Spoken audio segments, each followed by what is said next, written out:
This year, as we come together to commemorate our fallen, our commemoration is different. Different because at this moment, and for the past 7 months, we are at war. Different because the pain over the loss of our loved ones is now also part of a landscape that has changed. October 7th has changed Israel and every Israeli, just as it has changed many of our Jewish brothers and sisters around the world. We all have private and collective memories and images that we carry with us these past 7 months. One of the images, or rather voices, that I carry with me from that day, out of countless horrors that were a piece of the October 7th massacre, is the voice of 6-year-old Romy Suissa crying for help from the back of her family vehicle. There is a terror in her voice from having just seen her parents, Dolev and Odeya, murdered.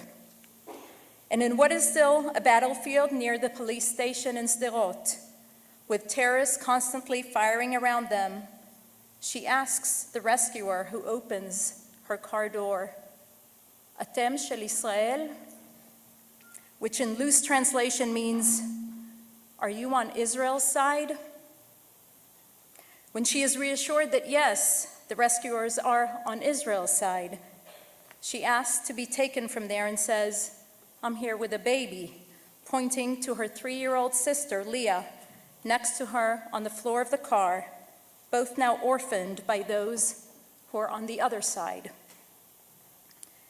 Those who are on the other side, the Hamas terrorists and their collaborators, who raped, tortured, burned alive, slaughtered children in front of their parents and parents in front of their children.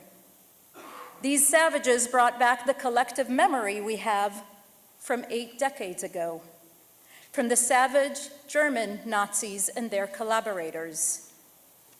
The times are different, their identity is different, but their genocidal goal is the same. And the side that they are on is the same, the side of evil. But there is a stark difference between the horrors of the Holocaust and the horrors of October 7th. The difference is the existence of the State of Israel and the Israeli Defense Forces. While we face a genocidal terror organization bent on destroying Israel and the Jewish people, we no longer have to rely on the protection of others. We no longer have to depend on the world's mercy. We have a sovereign nation and an army to defend ourselves, which is what the IDF has been doing and will continue to do in order to ensure the safety and the future of our country and our people. And we remain committed to ensuring the release of our 132 hostages, which are still being held by the rapists and murderers in Gaza. Walking in here today, you will have seen outdoors the display featuring the hostages. Outdoors, because our prayer is that they will never join the precious faces of those who we are commemorating indoors. Our prayer and our call is for their immediate and unconditional release so that they can finally be reunited with their loved ones. As we fight to ensure that we never face such a terror threat emanating from the Gaza Strip ever again, and to ensure the release of all of our hostages, we hear voices all around us calling for a ceasefire. While these calls are outrageously being directed at Israel, the hypocrisy is dumbfounding. What sovereign nation on earth would cease fighting a genocidal terror organization on its border, one which has vowed to attack again and again until its country and people are destroyed?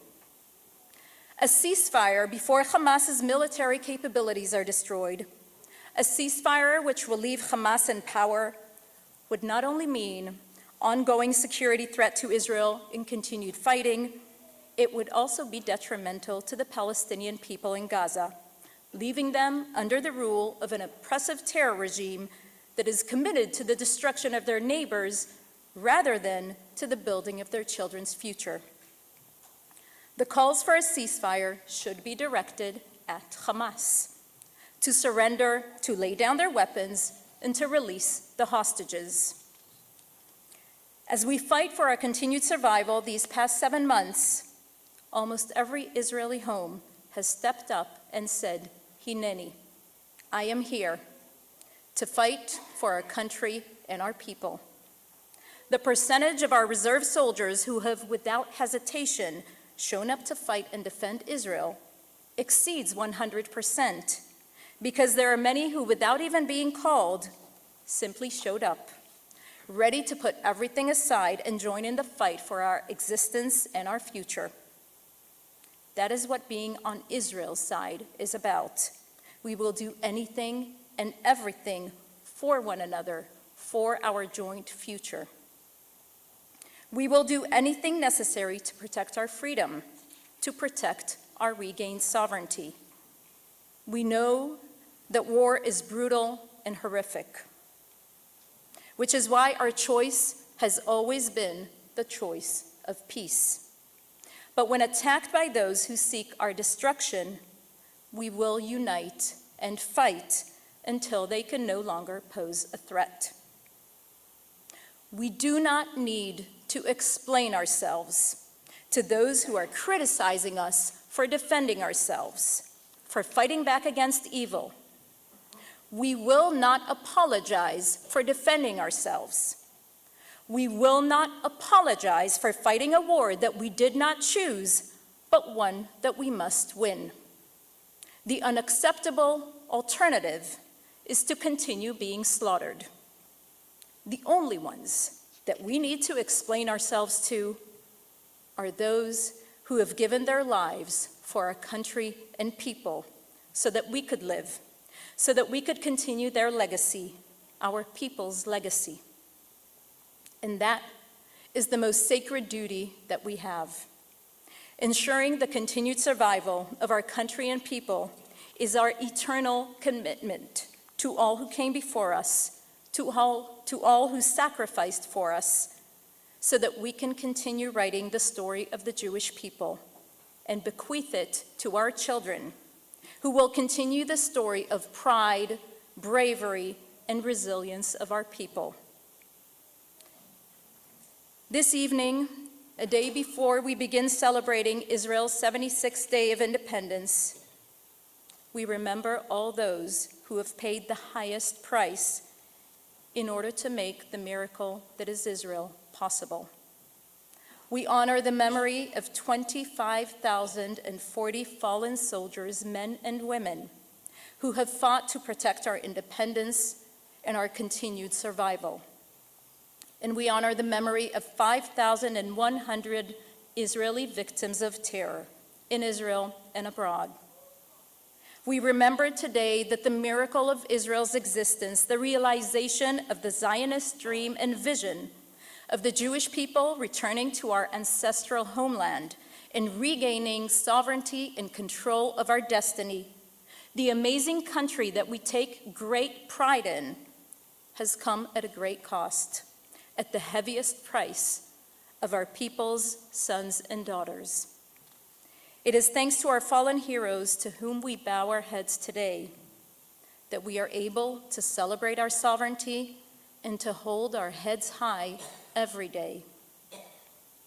While we are at war today, we will continue to strive for peace whenever possible. That is also what being on Israel's side is about.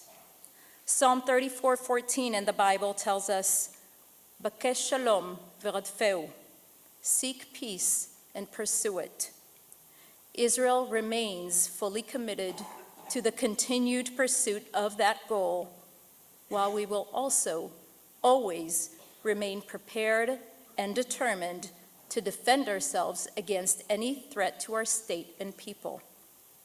Our continued survival is the legacy of our fallen. May the memory of our fallen loved ones be forever blessed. Yehi Zichram Baruch.